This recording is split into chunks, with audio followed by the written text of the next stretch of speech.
جیسے ہم نے عرض کیا کہ یزید کے واصل جہنم ہو جانے کے بعد اور ابن زیاد کے کوفہ کو چھوڑ دینے کے بعد عبداللہ بن زبیر نے کوفے کی حکومت اپنے نمائندے کو دے دی، اور اس نمائندے نے بھی دیکھا کہ یہ جو توابین کا گروہ ہے یہ ہمیں بھی نہیں مانتا ہے اور بنی امیہ کو بھی نہیں مانتا ہے، لہٰذا اس گروہ کے ساتھ کیا کیا جائے؟ یہ تو اہل بیت کا نام لے رہا ہے، اہل بیت کے محبوں کا گروہ ہے، ان کے ساتھ کیا کیا جائے؟ تو عبداللہ بن زبیر کی سیاست یہ تھی کہ اس گروہ کو چھوڑ دیا جائے، ان کو جو کرنا ہے کرنے دیا جائے، ان کا ساتھ بھی نہ دیا جائے کہ اپنے لوگ ان کے ساتھ شریک ہو کے مر جائیں،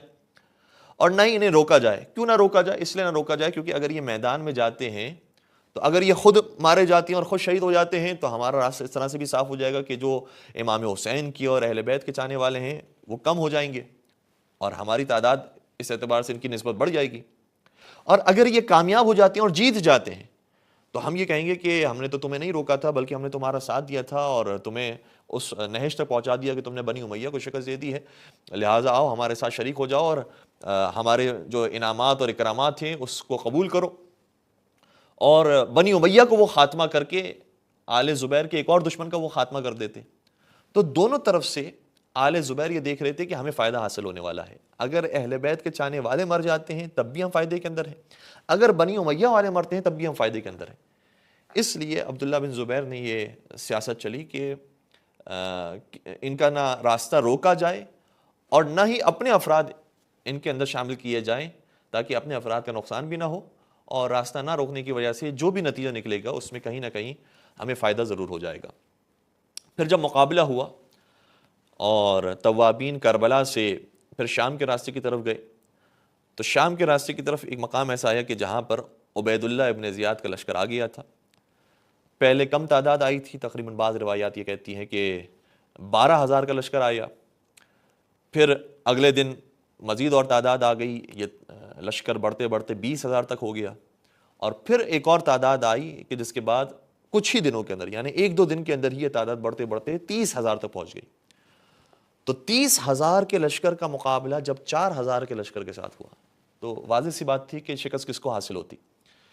اس لیے توابین زیادہ دیر تک ان کا مقابلہ نہیں کر سکی، البتہ تاریخ کہتی ہے کہ پہلے دن انہوں نے بھرپور طریقے سے جہاد کیا، اور جب بنی امیہ کی تعداد کم تھی تو جب پہلے دن جنگ ہوئی تو اس میں توابین کامیاب ہو گئے، دوسرے دن بھی کسی حد تک کامیابی حاصل ہوئی، لیکن تیسرے دن اور پھر جو چوتھا دن آیا اس میں پھر آہستہ آہستہ توابین ایک کے بعد دیگری شہید ہونے لگی، اور آخر میں 4,000 کے 4,000 افراد سب کے سب شہید ہو گئے اور اس دنیا سے رخصت ہو گئے۔ اتنا ان کے اوپر تیر بارانی کی گئی اور اتنا ان کو خون ریزی کے ساتھ اور شہید کیا گیا کہ پھر ان کا کوئی بھی شخص صحیح طریقے سے باقی نہ رہا۔ بعض تاریخ کی کتابوں کے اندر ملتا ہے کہ 27 افراد جو زخمی تھے وہ کسی طریقے سے اپنی جان بچا کر میدان سے نکل گئے، اور پھر بعد میں بھی ان افراد میں سے کچھ لوگ قیام مختار میں شامل ہوئے، لیکن ویسے دیکھا جائے تو ان کے علاوہ اور کوئی شخص باقی نہیں رہا اور یہ سب کے سب شہید ہو گئے۔ اب ہمارا سوال یہ ہے کہ اس طرح کے قیام کے بعد کیا مومنین کو فائدے حاصل ہوئے یا نقصان حاصل ہوا؟ اچھا، کبھی کبھار تجزیہ کرنے والے ایسے لوگ ہوتے ہیں کہ جو بالکل ایک طرف ہو کر تجزیہ کرتے ہیں کہ نہیں اس سے تو ہمیں نقصان حاصل ہو گیا اور کوئی فائدہ نہیں ہوا، اتنا جانی نقصان ہو گیا،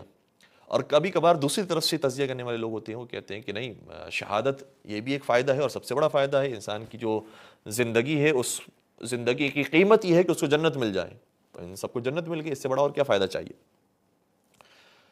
تو دونوں طرح سے جو تجزیہ کرنے والے ہیں ہم کہیں گے کہ جو اعتدال کا راستہ ہے اس کے اوپر آ جائیں، یعنی ان کے قیام کی وجہ سے یقیناً بہت سے فائدے بھی حاصل ہوئے اور کسی اعتبار سے کچھ نقصان بھی ہوا۔ فائدہ کیا حاصل ہوا؟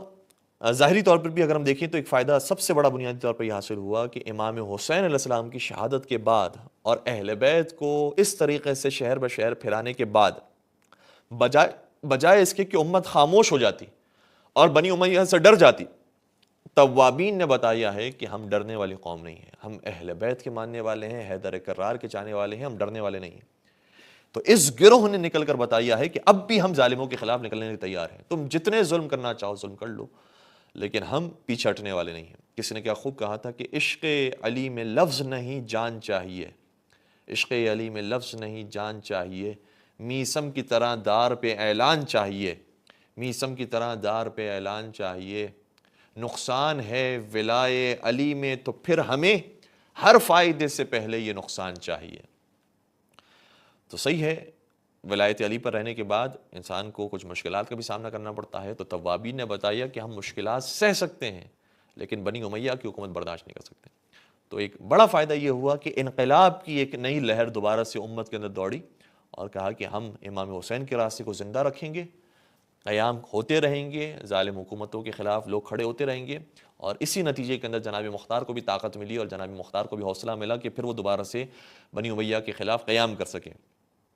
اور پھر بعد میں جا کر قیام ہوتے رہے، یہاں تک کہ بنی عباس کے زمانے میں بھی اہل بیت کے چاہنے والوں نے قیام کیا ہے، جیسے جناب زید کا قیام جو مولا سید سجاد ہی کی اولاد تھی، جناب زید شہید کا قیام ہمیں نظر آتا ہے، ان کے فرزند جناب یحییٰ کا قیام ہمیں نظر آتا ہے، پھر شہید فخر کا قیام ہمیں نظر آتا ہے۔ تو یہ جو انقلابی اور شجاعانہ سوچ ہے، یہ امام حسین علیہ السلام کی شہادت کے بعد ملی، اور اس سوچ کو زندہ رکھنے میں توابین کا ایک بڑا کردار نظر آتا ہے۔ دوسرا ایک فائدہ جو ہمیں ملتا ہے وہ یہ ہے کہ تاریخ کے اندر، تاریخ کے طالب علم کے لیے شاید ایک شبہ پیدا ہو جاتا کہ امام حسین کو تو کوفہ سے قریب شہید کیا گیا ہے اور کربلا میں مارا گیا ہے، یہ فوج جو آئی تھی وہ کوفہ سے آئی تھی، تو کوفے والے ہی تو کہیں ایسا نہیں ہے کہ جو بے وفا ہیں، کوفے والے ہی تو کہیں ایسے نہیں ہے کہ جو سب سے بڑے غدار اور خیانتکار ہیں کہ انہوں نے جان بوجھ کر خط لکھ کر امام حسین کو بلایا اور پھر انہوں نے ہی امام حسین کو مار ڈالا۔ قیام توابین نے اس کا جواب دیا ہے، کہا کہ نہیں، ہم اس شہادت پر راضی نہیں تھے، ہم تو مجبور تھے، عبید اللہ ابن زیاد کے مظالم کی وجہ سے ہم ڈر گئے تھے، اور ہم اس خوف کی وجہ سے اپنے گھروں کے اندر بیٹھ گئے اور ہم نصرت امام پر نہیں پہنچ سکے، ورنہ اصلی جو امام حسین کے قاتل ہیں وہ شام والے ہیں، وہ یزید اور یزید کے کارندے ہیں۔ اس لیے قیام توابین سے ہمیں یہ نتیجہ ملا کہ کوفے والے اس جرم کے اندر شریک نہیں تھے، بلکہ وہ تو پشیمان تھے اور سوچ رہے تھے کہ ہم نے کیوں موقع پر ساتھ نہیں دیا، کاش ہم امام حسین کا موقع پر ساتھ دیتے تو یہ کیفیت پیدا نہ ہوتی۔ اور انہوں نے جب جہاد کا راستہ اختیار کیا ہے تو مقابلے کے لیے وہ کوفے ہی کی طرف نہیں آئے کہ کوفے والے اصل ظالم تھے لہٰذا انہیں کا مقابلہ کیا جائے، نہیں، انہوں نے جہاد کے لیے جو سمت اختیار کی وہ شام کی سمت تھی، اور شام کی طرف آگے بڑھ کے انہوں نے بتایا ہے کہ اصلی مجرم امام حسین علیہ السلام کے شام والے تھے۔ تو یہ جو پہچان ملی ہے تاریخ کے طالب علم کو کہ کوفے والوں نے حقیقت میں امام حسین کو شہید نہیں کیا، صحیح حالات ایسے پیدا ہو گئے تھے جس میں سے کچھ کوفی رشوت کی وجہ سے، کچھ کوفی دنیا طلبی کی وجہ سے لشکر عمر سعد میں شامل ہو گئے، ابن زیاد کے لشکر میں شامل ہو گئے، لیکن حقیقت میں جو اکثریت تھی کوفے والوں کی وہ امام حسین کو شہید نہیں کرنا چاہتی تھی۔ یہ صحیح بات ہے کہ امام حسین کا ساتھ دینے کے لیے بڑی تعداد نہیں پہنچ سکی، لیکن اس میں سے بھی کچھ تعداد ایسی تھی جو کوفہ سے تعلق رکھتی تھی اور جو ساتھ دینے کے لیے پہنچی بھی ہے امام حسین کا۔ حبیب ابن مظاہر کا تعلق کوفے سے تھا، جناب مسلم ابن اوسجہ کا تعلق کوفے سے تھا، اور بہت سارے افراد ایسے ہیں کہ جن کا تعلق کوفے سے تھا جو امام حسین علیہ السلام کے ساتھ کربلا میں موجود تھے اور شہید ہوئے ہیں۔ تو تاریخ کے طالب علم کو ایک جواب مل گیا کہ اصل جو مجرم تھے وہ شام والے تھے۔ دوسری بات یہ کہ توابین نے جو اپنا نام رکھا ہے وہ بھی بڑا خوبصورت رکھا،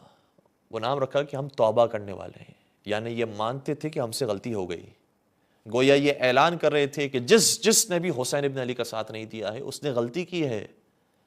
وہ غلطی پر تھا، چاہے وہ مدینے والے تھے جنہوں نے حسین ابن علی کا ساتھ نہیں دیا، چاہے وہ مکے والے تھے جنہوں نے حسین ابن علی کا ساتھ نہیں دیا، چاہے وہ کوفے والے تھے جنہوں نے ساتھ نہیں دیا، چاہے دنیا جہاں میں کوئی بھی مسلمان تھا کہ جنہوں نے ساتھ نہیں دیا ہے، جس طریقے سے ہم نے توبہ کی ہے تمہیں بھی چاہیے کہ تم توبہ کرو اور آج کے دور کا جو امام ہے اس کا ساتھ دو۔ اس لیے توابین نے ایک یہ کام بھی انجام دیا کہ اس نام کو استعمال کر کے بتا دیا کہ ہم سب سے غلطی ہوئی تھی اور ہم امت رسول ہونے کی حیثیت سے اہل بیت سے معافی مانگتے ہیں۔ اور مجھے کہنے دیجئے کہ توابین کے گروہ کا جو سربراہ ہے وہ خود صحابی ہے، سلیمان بن سورۃ خزاعی یہ صحابی ہے۔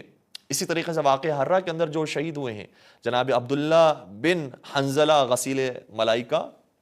وہ بھی صحابی تھے، گرچہ صغار صحابہ میں ان کا نام آتا ہے لیکن صحابی تھے، انہوں نے بھی رسول اللہ کو یقیناً دیکھا ہوگا۔ تو انہوں نے بھی امام حسین کی شہادت کے بعد قیام کر کے یہ بتا دیا کہ صحابی وہ ہوتا ہے کہ جو اہل بیت پر اپنی جان قربان کرے، صحابی وہ ہوتا ہے کہ جو اہل بیت کے لیے آواز بلند کرے. صحابی وہ ہوتا ہے کہ جب کسی ظالم حکمران کو دیکھے کہ وہ حکومت پر آ گیا ہے, ممبر رسول پر آ گیا ہے, تو اس کے خلاف قیام کرے. صحابی ظالم کو دیکھ کر خاموش نہیں رہتا کہ ہم تو رعایا ہیں, ہم تو مظلوم ہیں, ہم تو قوم ہیں کہ جو ہمارا آقا, جو ہمارا خلیفہ کرتا رہے گا, ہم اس کے اوپر خاموش رہیں گے. سنت صحابہ بھی یہ ہے کہ ظالموں کے خلاف خروج کیا جائے, اور سنت اہل بیت بھی یہ ہے کہ ظالموں کے مقابلے پر قیام کیا جائے. تو یہ بڑے فائدے ایسے ہیں کہ جو توابین کے قیام سے ہمیں ملے ہیں. البتہ جو ظاہری طور پر نقصان ہوا وہ سب سے بنیادی تو یہی ہے کہ 4000 مومنین کا اور سادے مسلمانوں کی جو جانوں کا نقصان ہوا ہے وہ بہرحال اہمیت رکھتا ہے. لیکن اگر ہم اس طرح سے اس تناظر کے اندر دیکھیں کہ انہوں نے یہ آواز بلند کر کے, صحیح ایک بہت بڑی تعداد شہید ہو گئی, لیکن شہادت کے جذبے کو دوبارہ سے ریوائیو کیا, اور پھر یہ درس دیا ہے کہ ہم توبہ کرنے والے ہیں, ہم سے غلطی ہوئی ہے, لہٰذا امت کو بھی چاہیے کہ توبہ کرے اور امام وقت کا ساتھ دے. پھر دوسری چیز یہ کہ 4000 کا لشکر جب بنی امیہ سے شکست کھا گیا تو پھر بنی امیہ کے اعتماد میں اضافہ ہو گیا. انہوں نے دیکھا کہ جب یہ 4000 جو پکے خون امام حسین کا انتقام لینے والے تھے, یہ جو سب سے زیادہ جذباتی لوگ تھے, جب یہ بھی ہمارے مقابلے میں کوئی حیثیت نہیں رکھتے ہیں تو پھر جو بعد میں آئیں گے وہ کیا ہمارا مقابلہ کریں گے. اس لیے بنی امیہ کا اعتماد 4000 توابین کو شہید کرنے کے بعد بحال ہوا اور ان کی طاقت میں اضافہ ہوا. اور پھر آخری بات یہ کہ توابین نے گرچہ بہت جافشانی سے کام لیا اور اپنی جان پیش کر دی اور خون کے آخری قطرے تک بھی پیچھے نہیں ہٹے, لیکن انہوں نے کسی بھی بڑے قاتل شہداء کربلا کو واصل جہنم نہیں کیا. نہ انہوں نے ابن زیاد کو مارا, نہ انہوں نے عمر سعد کو مارا, نہ انہوں نے حسین بن نمیر کو مارا, نہ انہوں نے خلی کو مارا, نہ حرملہ کو مارا, نہ عمر سعد کو مارا. کوئی بھی ایسا بڑا کارنامہ اور کسی بڑے قاتل کو نہیں مار سکے کہ جو میدان کربلا میں ظلم ڈھانے والا تھا. اس اعتبار سے بھی دیکھا جائے تو ایک نقصان اور ایک کمی ہمیں محسوس نظر آتی ہے قیام توابین کے اندر. لیکن بہرحال پروردگار ان کو انشاءاللہ اگر یہ اچھی اور سچی نیت کے ساتھ تھے تو اس کا بہترین اجر عطا فرمائے اور ان کی توبہ کو قبول فرمائے. پروردگار توبہ قبول کرنے والا ہے, اس نے بار بار کہا ہے کہ وہ رحمان و رحیم ہے. کبھی کبھار ہم سے بھی غلطیاں ہو جاتی ہے اور ہم بھی بر وقت اقدام نہیں کر پاتے ہیں, گرچہ کرنا چاہیے. اور یہی آج کے اس تاریخ کے اوراق سے ہمیں درس ملتا ہے کہ وقت پر امام کی آواز پر لبیک کہنا کتنا ضروری ہے. نصرت امام کے لیے چاہے ہم نے نمازیں پڑھی ہوں, چاہے ہم نے دعائیں مانگی ہوں, چاہے ہم نے صدقہ کیا ہو, چاہے ہم دعائے کمیل پڑھنے والے ہوں, دعائے ندبہ پڑھنے والے ہوں, لیکن جب امام زمان علیہ الصلوۃ والسلام ظہور فرمائیں اور وہ اس وقت پکاریں اور ہمیں حل من ناصر ینصرہ کہہ کر آواز دیں, اس آواز پر اگر ہم نے دیر کر دی تو پھر بہت دیر ہو جاتی ہے, اور پھر ویسا مقام انسان کو نصیب نہیں ہو سکتا کہ جیسے امام کی ہمراہی کرنے والوں کو نصیب ہوتا ہے. آیت اللہ خامنائی نے بھی بڑا خوبصورت جملہ ارشاد فرمایا, فرماتے ہیں کہ اگر توابین کے گروہ کی تعداد کو دیکھا جائے